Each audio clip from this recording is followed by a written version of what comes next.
Вот об этом мы сегодня с вами и будем говорить. И мы еще давайте раз поприветствуем нашего космонавта 87 Павла Владимировича Винограда. Давайте будем сразу его спрашивать о том, как он стал космонавтом. Ведь нам же это, правда, очень интересно. Ну, конечно, мы, я не знаю, я учился когда еще в школе, в Анадыре, и, конечно, мы все мечтали, как бы, ну не тоже стать космонавтом, но для нас как раз это было ну, вообще что-то такое самое загадочное, самое недостижимое, потому что когда я учился в первом классе, как раз Гагарин полетел, и Первый космонавт. Да, это все как бы для нас, для мальчишек было удивительно. Потом я, когда уже закончил школу здесь, в 70-м году я поступил в Московский авиационный институт в Москве. Ну, как-то тогда я уже понял, что я хочу заниматься ракетами. И в общем, вот с этого и началось. Ну, наверное, А мы, оказывается, учились с Павлом Владимировичем в одной школе в одно время. Я просто училась на год старше, я была на год младше. Поэтому я прекрасно помню наши уроки физики, нашего учителя Бабурина, Ивана Ильича. О нем сегодня нельзя не сказать, правда? Да, я, в общем-то, благодарен действительно нашим учителям, потому что, конечно, наверное, многое, в общем-то, он в нас заложил, и все остальные учителя. И, конечно, он вот просто как-то нам привил этот интерес ко всем этим наукам. Физики моя любимая, вообще мой любимый предмет был физика и математика. Ну, не знаю, вот мы, конечно, жили в то время, когда это все было впервые, это все было удивительно. И я не то, что вот решил в школе буду космонавтом. Да, нет, для нас это было тогда что-то такое совершенно недостижимое. Потом уже после института я начал работать в конструкторском бюро Сергея Павловича Королева, который делал первые корабли все.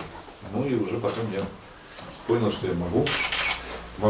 Ребята, вы представляете, чтобы стать космонавтом, да, сколько нужно знать? И какими нужно обладать знаниями? Наверное, большими, да? Ну, в общем, да, требования очень высокие у нас, и мы сейчас отбираем молодых ребят, космонавтов будущих, и, конечно, требования, которые мы к ним предъявляем, они выше, конечно, чем где бы то ни было. Вот, кроме того, что надо хорошо учиться, надо закончить хороший институт.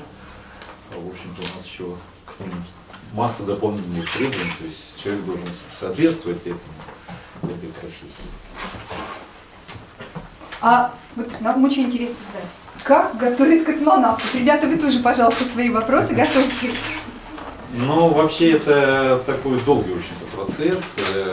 Вот, после того, как человека там забрали, как бы он... Ну, а где отбирают этого человека? Ну, есть...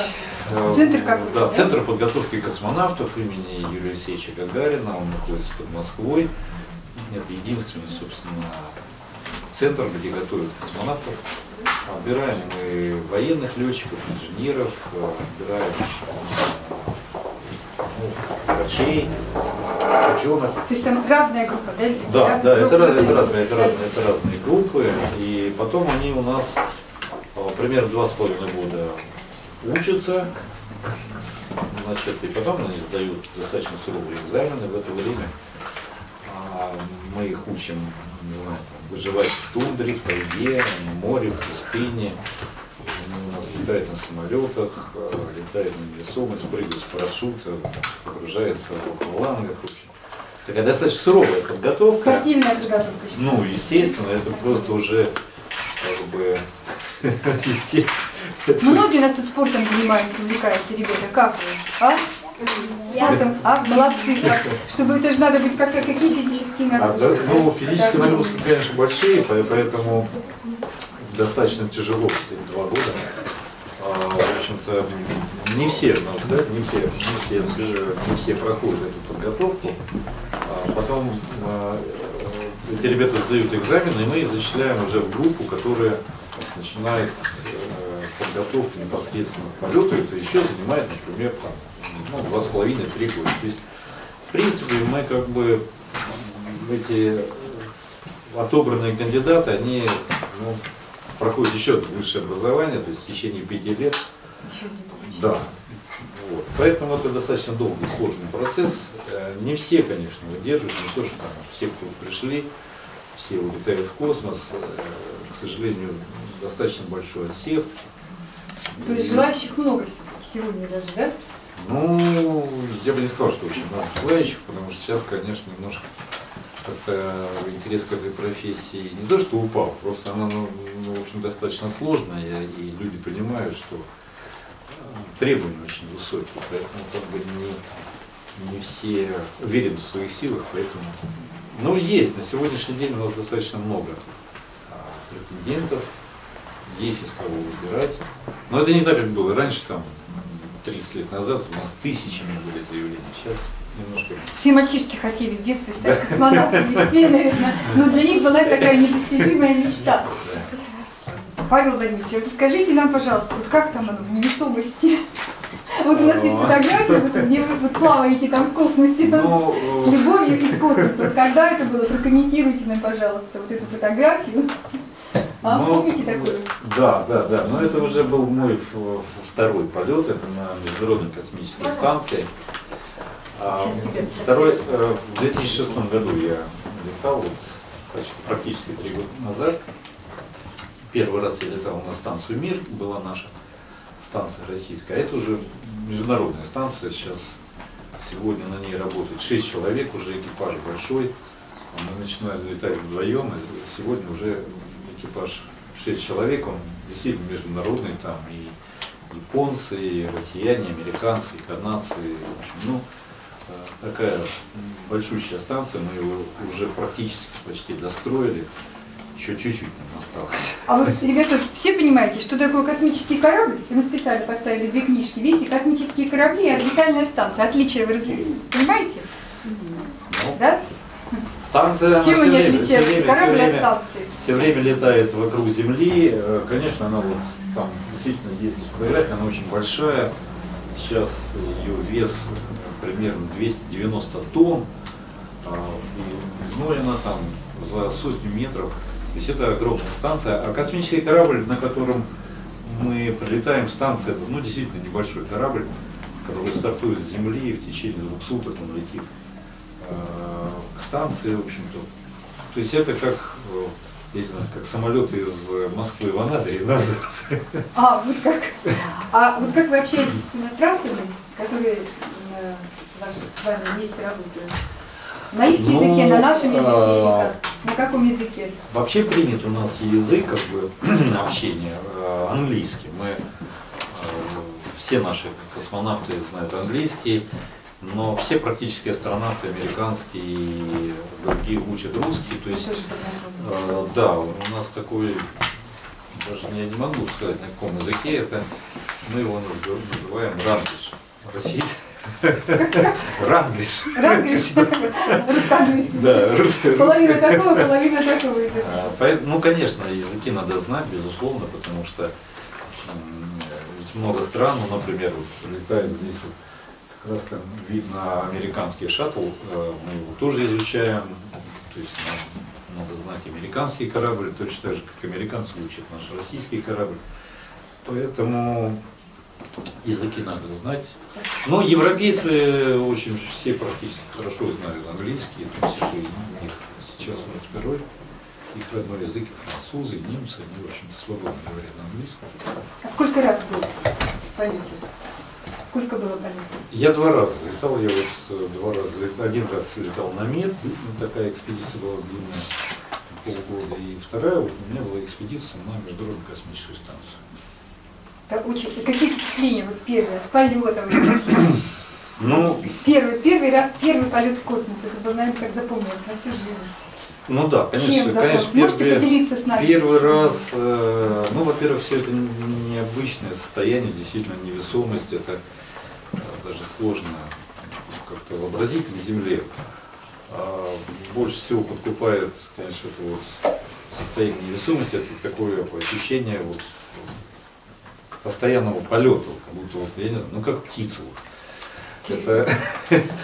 Ну, когда будете, может быть, подрастете, будете прыгать там, с парашютом, вот, ну, правда, там это несколько секунд, а здесь это постоянно, в течение там, суток, все время, все время. То есть, конечно, это самое удивительное вообще состояние. Ну и, конечно, вот то, что касается, ну, Земля. На Землю смотреть можно часами, не отрываясь, потому что Земля всегда каждую минуту разная. И, не знаю, ну, нет такого, чтобы вот, даже пролетая над одним и тем же местом, всегда ну, какое-то по-другому. Да, в книжке кусочек фотографии есть, какая Земля из космоса, он голубой кусочек, да? Да, ну, она такая в общем-то, да, ну вот, вот. Да, вот эта фотография. Да. Вы потом, ребята, книжки возьмете, посмотрите, придете в следующий раз. Все эти книги. Ну, спрашивайте, ощущение такое. Вопросы. А можно я еще поспрашиваю чуть-чуть, а потом ребят нам слово дам. Вот мы, конечно, с вами где находимся сегодня? Вы всегда у ребят спрашиваем, ну-ка оглянитесь вокруг, мы находимся в библиотеке. А давайте спросим нашего космонавта, любил ли он в детстве книжки читать? И какие книжки он любил читать? Ну, конечно, для нас книги это было все, просто потому что в нашем детстве, конечно, не было такого, как интернет, там, еще что-то. Кроме как книги у нас, собственно, ничего и не было. И, наверное, это было самое любимое занятие читать книги. Но самое интересное, что и в космосе, в общем-то, и вот на станции, хотя у нас сейчас там средств коммуникации, ну, я не знаю, ужас сколько, и мы можем и в интернете смотреть. Но самое удивительное то, что вот почитать книжку, это тоже это доставляет какое-то удовольствие. Да, живую книжку. Да. Листать странички, да? Газеты, вон там есть фотографии есть, да, с газетой в руках, с крайним севером. Дело в том, что ну, как-то у нас так много компьютеров вокруг нас, там, на станции, что они настолько надоедают, что просто почитать нормальную книгу. И, кстати, на станции и сейчас, и вот на станции «Мир» у нас была просто уникальная библиотека, потому что ну, как-то все старались прислать самые интересные, самые лучшие книги. У нас на «Мире» была вообще, наверное, ну, книг 600 была библиотека с дарственными надписями от авторов. Да. И сейчас вот практически тоже мы потихонечку это как бы библиотека наша растет. Просто присылают книги, ну, идешь в подарок. Ну, всем приятно, когда твои книги там в космосе.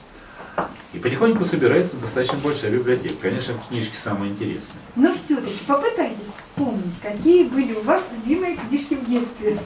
Ой, ну... Он не готов был к такому каверзному вопросу. Да, какие... Не, ну, я очень любил фантастику. Вот все, что, наверное, выходило в те года, там, 60-е, 70-е, пересчитал. Как-то не очень вот, читал такую классику, ну не знаю, вот сейчас уже начинаю возвращаться к классике, как начинаешь ее перечитывать и по-другому воспринимаешь. Но в то время, ну для нас самое интересное, у нас как-то мало было детективов, самое интересное это была фантастика, конечно, да. Ну не только космическая, вообще, в то время это как-то очень бурно все это развивалось, очень интересные книги и были. Поэтому, пожалуй, наверное, это все-таки вот, фантастика. Ребята, вы как к фантастике относитесь? У кого-нибудь вопросы созрели? Давайте руку поднимайте. У кого появились какие вопросы? Задавайте, если сейчас уже можно. Вот ребята еще, они так скромные у нас. Давайте. Не скромничайте, не стесняйтесь. У нас тут не... Там видите, какая встреча? А какое было ощущение, когда вы взлетали? Ну, полет на ракете, он, конечно, такой своеобразный. Ну, во-первых, конечно, достаточно высокие перегрузки, это совсем не те перегрузки, которые еще на самолетах, я имею в виду боевых истребителях. Но это вполне все переносимо. Конечно, особенно первый раз запомнилось, ну, с виду ракета вот так грозная, все-таки такая, очень мощная, но настолько она как бы бережно, настолько плавно вот разгоняется, и удивительно, насколько, в общем-то, ну, хорошо это переносить. Конечно, не знаю, полет на ракете его тоже не с чем сравнить, ну просто сесть в ракету и полетать. Страшно было, нет, отрываться от земли, улетать неизвестно куда. Да нет, ну как страшно? страшно? Страшно, наверное, когда вот попадаешь там первую, я не знаю, пришел, сел в ракету и полетел, тогда, наверное, страшно. А? Но Конечно. когда этот страх объяснить, а внутренний страх у вас все равно как-то присутствует Ну, в течение нет, полета? да Или нет, у вас да совершенно нет, нет, ну это, ну вот после многих лет подготовки, ну как, ну не знаю, ну спросить Ну, летчика. психологически вы уже настолько... Да нет, ну я всегда говорю, что вот, ну, например, не знаю, подводники, летчики там, вот спросить летчика, страшно ему летать на самолете, он скажет, да нет, конечно, потому что это его работа. А вот у нас здесь в зале много девочек. Да, вот скажите, космонавт это женская профессия или мужская? Как с этим женщинами? А? Мужская, вы считаете? Девочки решили, что это мужская профессия. Нет, на самом деле, действительно, у нас достаточно мало женщин. У нас всего две бабушки. Нет, ну у нас Терешкова летала, потом летала Савицкая, Кондакова, Лена. Сейчас у нас готовятся две девушки, не знаю, может быть, да, может быть одна полетит, другая не знаю. А у нас Надежда Кужельная достаточно долго готовилась к полету, но потом, в общем, так у нее сложилась судьба, она ушла, она сейчас летает командиром аэробуса 320-го, да. Вот. Ну, не знаю, американцев достаточно много женщин летает. Девчонки, у вас еще есть такая возможность. Тренируйтесь. Я думаю, что никаких как бы препятствий, противопоказаний нет. У нас исторически, в общем-то, более тяжелая подготовка в России, более сложная, поэтому как-то женщин не то, что не любим, а, в общем-то, им просто тяжелее, труднее. Хотя сегодня очень много летает астронавток, женщин и из Европы, из Канады, и у нас в России готовят. То есть нельзя сказать, что это чисто мужская профессия. Конечно, есть очень тяжелые периоды работы, но мы как бы стараемся не нагружать наших женщин такой тяжелой работой. А в целом, в общем-то, почему нет? Конечно же, это главное, отказ от курения, да? Сегодня у нас молодежь очень сильно увлекается всякими курением, алкоголем, пивом. Нет, ну, безусловно, одно из самых главных требований, это, конечно, медицинское, это нужно иметь хорошее здоровье, нужно иметь хорошие физические данные, это нужно заниматься, безусловно, спортом. И, конечно, вот такая вседозволенность, как у нас сегодня, там все пьют пиво, не знаю, там всякие энергетические эти. Это здоровье-то не добавляет, в общем-то. У нас, может быть, нам повезло, потому что у нас этого не было. А вот чем вас на орбитальной станции, там, чем вы питаетесь? Вот мы знаем так, по книжкам, по рассказам, что это там пища из тюбиков, да? Ну, когда-то раньше это было из тюбиков. Сейчас тюбиков... Пока такие тюбики выдавливают, там что-то нет. Как сейчас питаются космонавты? Тюбиков очень мало, хотя пища, конечно, она такая достаточно своеобразная. Почему? Потому что очень дорого возить на орбиту, не знаю, борщ там или еще что-нибудь. Конечно, у нас большая часть пищи сублимирована, она как бы сухая, то есть это специально высушенные продукты, даже там. Например, какие? Ну, не знаю, тот же борщ у нас есть. Сухой борщ? Да, мы добавляем туда, ну, это такой небольшой пакет, который специальный пакет, его можно добавить. Соответственно, воды горячей, и он восстанавливается до нормального. В основном это сублимированные вещи, не знаю, там картофельное пюре, там гречневая каша та же самая. Каша у вас не было случаев, чтобы разлеталась там? Были Вот, какие-то нет, запахи? это был самый, как бы, проверка человека, когда он уже адаптировался к невесомости, умеет там работать, вот это вот съесть гречневую кашу. Так по крупинке из корпуса вылавливали, да, по одной, и потом каша весь полет летала по кораблю. Да? Ну, пища, конечно, специальная. Специальная, в общем-то, сейчас очень разнообразная. У нас на борту примерно там 400 с лишним наименований продуктов. Вкусные? Ну, в общем-то, нельзя сказать, что они... Это надоедает немножко, хотя у нас сейчас станция международная, очень много, ну, как бы, из разных стран, разные страны пытаются нам чем-нибудь удивить, присылают свою как бы национальную кухню, поэтому разнообразия достаточно много, но, честно говоря, все равно это надоедает. Все время есть вот сублимированные вещи и консервы, ну, Вот еще о костюме космонавта. Да? Ну, сидят, космонавты себе как представляют? Ребята, такой шлем, такой скафандр, да? Он так еле-еле переставляя, ноги идет. А тут глядим на фотографии, никаких шлемов, никаких скафандров. Ну, на станции это, конечно, станция создана именно так, чтобы там можно было спокойно, нормально жить, существовать.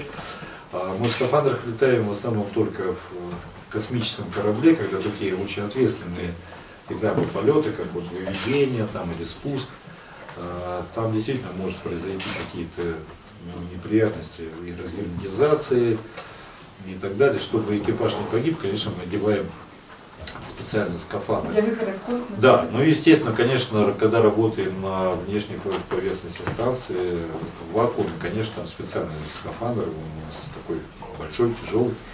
Хотя в невесомости не чувствуется, да. Поэтому, конечно, в скафандрах работаем только вот на внешней поверхности станции. Ну а на станции мы вот летаем. Простой обыкновенный. Да, ну она не то, что она обыкновенная, она специальная тоже одежда. Вот. Но это, в общем, станция она и существует для того, чтобы можно было на ней нормально работать.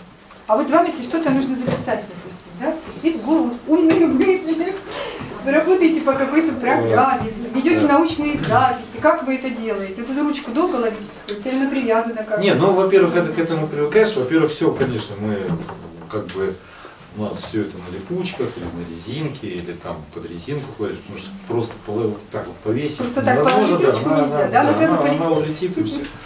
Поэтому это достаточно быстро к этому привыкаешь, но с ручками у нас давным-давно были всякие проблемы, обычные ручки не пишут в космосе. Да, вообще, гусиными перьями. Да, совершенно точно. О, как молодец, а вы какие нас читали? Нет, ну самое простое, это мы, конечно, писали в основном карандашами, потом уже где-то в конце 70-х годов придумали ручку, она называется Space Pen, да, космический карандаш, которая пишет тоже и в космосе. То есть, ну, она может на потолке писать где угодно, то есть и на Земле. Правильно, этой ручкой вы так не можете лежать, Да. наверху не напишешь. Поэтому самое простое решение было писать карандашом. И достаточно долго мы использовали карандаши, но сейчас уже есть специальные космические ручки, которые пишут на высотности. Ну, у вас каждый полет, наверное, какое-то задание творческое есть, да? Не просто же полететь в космос, но немножечко так об этом можно сказать. Нет, ну безусловно, во-первых, полет это достаточно, это очень дорогое, как бы, все-таки мероприятие. И то, что у нас там какое-то задание, у нас каждый день, каждый час расписан буквально по минутам, потому что очень много ученых хотят поставить какие-то свои эксперименты, поэтому работаем по достаточно жесткому расписанию. Работаем с 8 утра там, до 8 до 9 вечера, как правило, а то и позже. Поэтому мы, ну так, везде ничего там некогда, в общем. Ну давайте вопросы. О, вот и все. Так, А у вас за последнее время полеты намечаются? Я бы хотел полететь еще, но не знаю, как еще это давайте, сложится. ребят, Давай. давайте. А как вы спите в полете? Да, вы не летаете так по кораблю, в свободном плавании. Нет, но спим мы ну так, относительно мало, в невесомости, ну, часа 4-5 достаточно поспать, чтобы, в общем, выспаться. Конечно, мы спим в специальных, у нас есть такие, мы их называем спальные мешки, но может быть примерно так же, как у туристов. Да, этот спальный мешок, он тоже такой, в общем-то, необычный. И, ну вот, в своем во втором полете я спал как бы на стенке, вертикально так на меня было. Стоя, да? Ну да, стоя, если можно так сказать. А в первом полете я вообще спал на потолке, в общем-то. Ну то есть там в невесомости можно его, где прицепил в этот спальный мешок, вот там, он на липучках, что ли? да, там специально есть приспособление, липучки. То есть в любом месте прицепил. Да, поэтому в любом месте, где тебе удобно, там Цепился и спишь. можно и спать. А чтобы не улетать, естественно, он застегивается на молнию, поэтому вот так. Да. А вы садились на Луну? Нет, на Луну мы не летали. А вы видели? Конечно. Ну, Конечно. близко, да? Луна, ну как близко? Луна от Земли 384 тысячи километров. Вот. А мы летаем на высоте над Землей 400 километров. Поэтому, мы, можно сказать, около Земли летаем. Луна-то очень далека. Мальчик еще был вопрос. Что ты хотел? Какие инструменты космические? Но Приборы, да, может, очень, да. очень много у нас всяких инструментов, причем их специализированные инструменты делают для работы в космосе. Они достаточно особенные. Ну, конечно, есть и наши нормальные земные, там, не знаю, отвертки всякие там. Но инструменты для космоса делают специально. Ну, приборы, наверное, какие-то точно есть, да? Нет, ну у нас, например, есть, да, нет, соответственно, приборы, конечно. У нас есть, например, молоток Молоток специальный, космический. тоже на веревочке, да? Он мало того, что на веревочке, он не отскакивает. Если не стучать, то любой молоток. Ну, 3 шарика. Совершенно точно. Вот, Все знаю. вот так вот. Совершенно точно. Подготовленные какие читатели. молодцы. Давайте, ребята, еще ваши А вы вопросы. с самого детства мечтали стать космонавтом? Ну да, наверное, да. Я все-таки как-то, может быть, неосознанно это, но такая мечта была. Вы представляете, Я ребята? вначале летчиком хотел, потом подводником, потом все-таки космонавт. Первый космонавт полетел, когда учился Павел Владимирович в школе. Первый космонавт только в космос полетел. Представляете, как вся огромная наша планета обращена была именно глазами туда и к этому космонавту. Его на руках носили весь мир тогда кричал. А мальчишки как в школе учились у нас, а девчонки как учились. У нас были одни отличники, у нас мальчики всегда, я помню своих мальчиков, Да. одноклассников моих.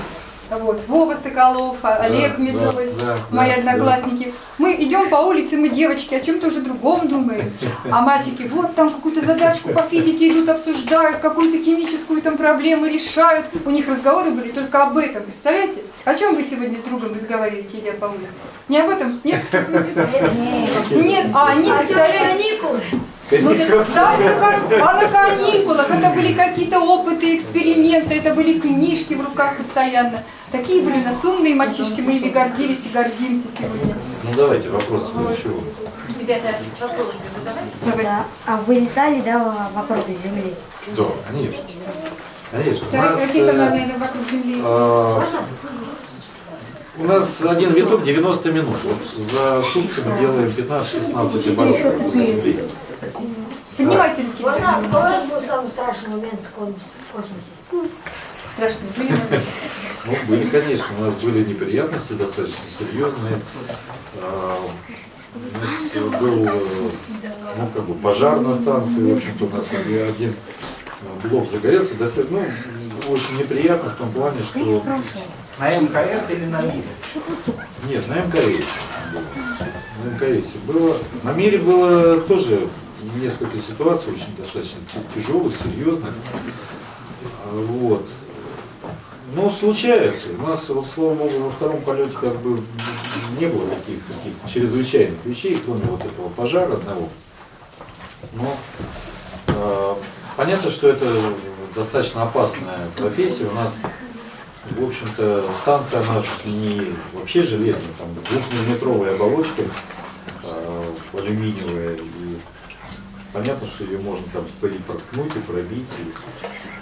Поэтому, конечно, случается неприятности, и, в общем-то, все экипажи готовят к таким неприятностям. Ну, точно так же, я не знаю, как подводники умеют бороться там за свою жизнь на подводной лодке. Точно так же и мы умеем бороться.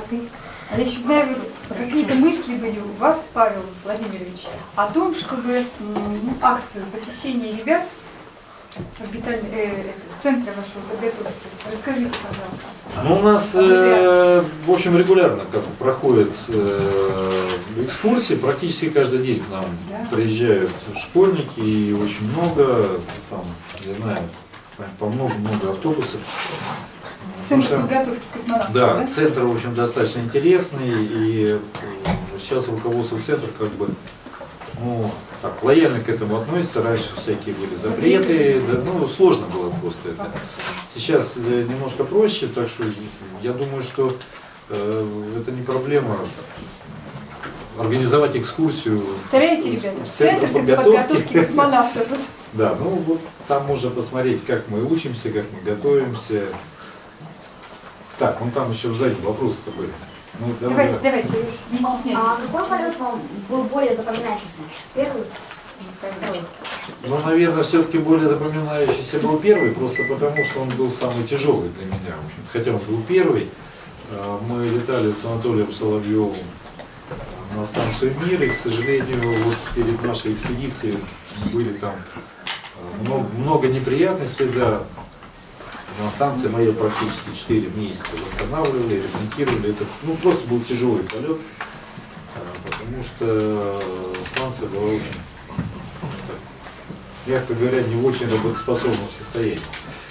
А второй полет, это был как бы полет в удовольствие, потому что это, во-первых, у меня хороший экипаж был, интересный полет, мы очень много сделали. Ну и слава богу, не было никаких таких неприятностей, с чем надо было бороться. А у вас есть сын или дочка? У меня дочь Вот, учится. Да. Только хотела спросить тоже, У да. меня дочь учится сейчас в 10 классе. В прошлом году, да? Да, она приезжала. Да. Вместе с женой? Да, она была здесь. Сейчас, ну, она училась в языковой школе, к сожалению, сейчас она ее бросила. И ушла в колледж, физико-математический колледж поступила. Вот, ей тоже нравится физика. Тоже нравится? Да. Ну это наследственно. Нет, я как бы не прилагал к этому уроку, но нравится ей как-то вот естественные науки, она сейчас перешла в другой колледж. Ну что, еще, да. А вы хотели бы полететь на Луну? Да, на Луну, да, вот на Луну мы полетели. У нас сейчас готовится программа, мы достаточно серьезно занимаемся лунной программой. Сейчас проектируется, будет строиться новый корабль и в России, и в Америке. И, наверное, ну, я думаю, в 2015-2016 году люди полетят на Луну. Это, ну, как бы задача сейчас не то, что номер один. У нас задача номер один — это Марс, но лунная программа, она все равно сейчас... По-моему, вот в этой газете, да? Вот в этой статье немножечко вот. С прицелом на Красную планету. Россия делает... это Марс, разные шаги для покорения Марса. Да, мы-то собираемся сразу Наш крайний север, на Марс очень лететь. много. Да? Что там Луна? Сразу на Марс. Крайний север, ребята, читайте, листайте, там очень часто бывают фотографии Павла Владимировича, и вот Нет, ну, все равно здесь, по-моему, и Луна, конечно, в общем-то, сейчас актуальная задача. Сейчас вообще все на Луну собираются. А А чем корабле- интересен корабль- Луна? Вот, собственно, как небесный объект, чем он интересен исследователям, космонавтам? Американцы там были, свернули свою программу. А нам сейчас зачем через 20 лет туда лететь? Через 30? Ну, действительно, американцы слетали, посмотрели и поняли, что, во-первых, можно на Луну лететь. Луна интересна со многих точек зрения, ну, кроме чистой науки, как бы, потому что считается, что Луна — это, в общем-то, кусок нашей Земли. Когда-то была очень большая катастрофа, столкновение нескольких небесных тел, и, собственно, Луна — это осколок, да. Ну, некоторые так считают. Нет, ну на самом деле он небольшой. Луна там, она в диаметре всего 3000 километров. Это не очень много. Диаметр Земли 12 тысяч. То есть, ну, но самое главное, что, в общем-то, на Луне достаточно много уникальных запасов материалов, которые на Земле практически нет. Да, во-первых, ну там титана очень много, там практически в живом виде есть так называемый гелий-3, который энергетически это в миллионы раз лучше, чем любое, в общем-то, термоядерные станции, или атомные уж тем более, а термоядерные станции, которые мы еще никак не можем запустить, там уже сколько лет, 40 пытаемся. Вот из гелий-3, который можно добывать на Луне. Второе, это, конечно, чисто военное назначение, к сожалению. Тот, кто как бы держит под контролем Луну, тот держит под контролем всю Землю. На сегодняшний день мы уже умеем бороться со всякими спутниками на любых орбитах, которые существуют. Мы можем сбивать там любые спутники вообще на любых орбитах. Не только метеориты. Да, ну а с точки зрения как бы защиты Земли, безусловно, Луна это форпост. С Луны мы можем наблюдать, контролировать космическое пространство намного лучше, чем это делаем из Земли. И безусловно, ну там в 2012 году подойдет к нам достаточно огромное большое. какое-то небесное тело. Оно не очень огромное, оно как бы. Ну, говорит, что катастрофа будет столкновение. Да, оно диаметром это примерно около 4 километров. Конечно, если оно попадет в Землю, неприятностей будет очень много. Ну не то, что неприятностей. Скорее всего, там человечество не погибнет, но бед будет очень много. Поэтому, безусловно, стоит задача защиты Земли просто-напросто. И в этом плане Луна, она, конечно, самая лучшая благо. Поэтому я думаю, что вот все эти задачи, конечно, будут выполняться в ближайшие годы. А еще в этой статье про корабль многоразовое использование. Так, корабль космический, как, ребята, расскажите, пожалуйста. Вот он прилетел, и как происходит вот это его приземление, и потом что, уже все, нет корабля больше? Да, нет, ну мы фактически сейчас используем как бы корабль один раз. Взлетели, да, он отработал там полгода на орбите, вернулся назад. Ну, мы с него используем какие-то небольшие элементы, приборы. Повторно мы его не используем. Вот космический корабль «Шаттл», который американский, он специально предназначен для многоразового использования, но корабль очень дорогой, очень дорогой. Его дорого обслуживать и так далее. Поэтому мы пока летаем на одноразовый. Ну, точно так, как ракета. Вот она улетела и все. Можно? Сколько метров корабль? Ну, космический, да. Наш корабль «Союз», длина его 17 метров, вес 7 тонн. Вот. Ну, это, в общем-то, небольшой корабль. Маленький корабль, 17 тонн. Ну что, ребята, еще есть вопросы у вас? Давайте. Автографы хотите? Давайте. Мы тут все приготовили. Это вот у нас летняя строительная площадка, «Шайка», которая находится при школе в Молодежном районе. Мы сегодня дети узнали, что встреча вот только вот с этим отрядом, с 5-м отрядом, и расстроились и дети, и воспитатели. Поэтому там у нас еще 4 отряда. И вы знаете, дети очень бы хотели, чтобы вот мама пришла в школу. Я думаю, мы найдем время, может быть, не знаю, ну, завтра или в четверг.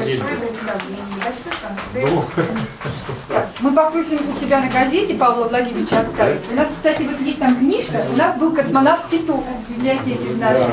Расписался у нас, да. Вот здесь мы оставим. А, ребята, мы хотим Павлу Владимировичу сделать подарок. Можно мы вам сделаем подарок? Во-первых, вот это стихотворение вам подарим, которое сегодня я читала про космос, на фоне вот такого нашего рисунка. Спасибо. Одного из наших читателей. Это 4 класс девочка. Это будет такая интересная работа, правда? Ну, к сожалению, рамки у нас нет. Вот. Ну, а еще, поскольку, чтобы вам запомнилась встреча наша, чукотская встреча в холле, мы еще хотим подарить вам вот такой танец. Танцующие девушки чукотские на берегу моря и чаек. Чтобы эти работы напоминали вам о севере, о нашей встрече в библиотеке. Вот. А сейчас мы еще оставим время. Ну и положено, да, еще гостям дарят дорогие подарки на клыках там разных, да. Мы тоже хотим подарить клык рисунком вот в таком виде. Потому что наши ребята часто расписывают клыки. У нас бывают даже конкурсы рисунков на клыках. Вот вам один из клыков, вот такие подарки. Давайте поблагодарим Павла Владимировича. Ну, автограф, я не знаю, всем успеет, он не успеет написать. Сначала в библиотеке, а потом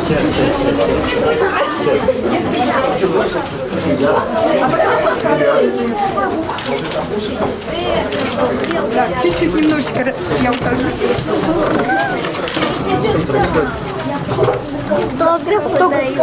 Сейчас.